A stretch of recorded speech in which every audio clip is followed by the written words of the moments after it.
The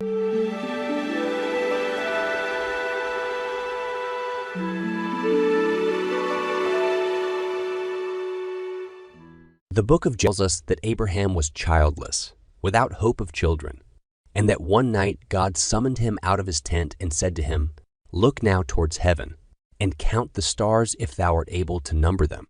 And as Abraham gazed up at the stars, he heard the voice say, "So shall thy seed be." Abraham's wife Sarah was then 76 years old, he being 85, and she gave him her handmaid Hagar, an Egyptian, that he might take her as his second wife. But bitterness of feeling arose between the mistress and the handmaid. And Hagar fled from the anger of Sarah and cried out to God in her distress. And he sent to her an angel with the message, "I will multiply thy seed exceedingly, that it shall not be numbered for multitude."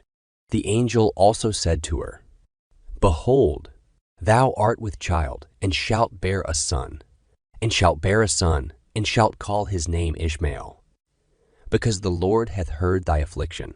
Then Hagar returned to Abraham and Sarah and told them what the angel had said. And when the birth took place, Abraham named his son Ishmael, which means God shall hear. When the boy reached the age of 13, Abraham was in his 100th year, and Sarah was 90 years old.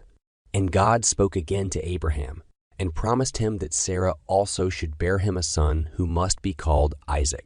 Fearing that his elder son might thereby lose favor in the sight of God, Abraham prayed that Ishmael might live before thee.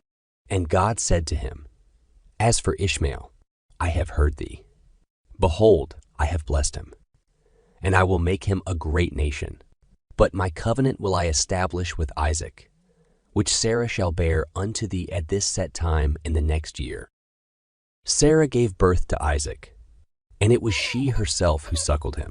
And when he was weaned, she told Abraham that Hagar and her son must no longer remain in their household. And Abraham was deeply grieved at this, on account of his love for Ishmael. But again, God spoke to him and told him to follow the counsel of Sarah, and not to grieve. And again, he promised him that Ishmael should be blessed.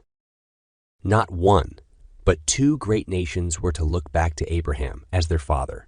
Two great nations, that is, two guided powers, two instruments to work the will of heaven. For God does not promise as a blessing that which is profane, nor is there any greatness before God except greatness in the Spirit.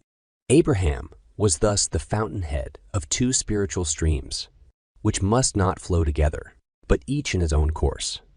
And he entrusted Hagar and Ishmael to the blessing of God and the care of his angels in the certainty that all would be well with them. Two spiritual streams, two religions, two worlds for God, two circles, therefore two centers. A place is never holy through the choice of man, but because it has been chosen in heaven. There were two holy centers within the orbit of Abraham. One of these was at hand, the other perhaps he did not yet know, and it was to the other that Hagar and Ishmael were guided, in a barren valley of Arabia, some 40 camel days south of Canaan. The valley was named Becca, some say on account of its narrowness. Hills surround it on all sides except for 3 passes, one to the north, one to the south, and one opening towards the Red Sea, which is 50 miles to the west. The books do not tell us how Hagar and her son reached Becca. Perhaps some travelers took care of them, for the valley was on one of the great caravan routes, sometimes called the incense route, because perfumes, incense, and such wares were brought that way from South Arabia to the Mediterranean, and no doubt Hagar was guided to leave the caravan once the place was reached. It was not long before both mother and son were overcome by thirst, to the point that Hagar feared Ishmael was dying.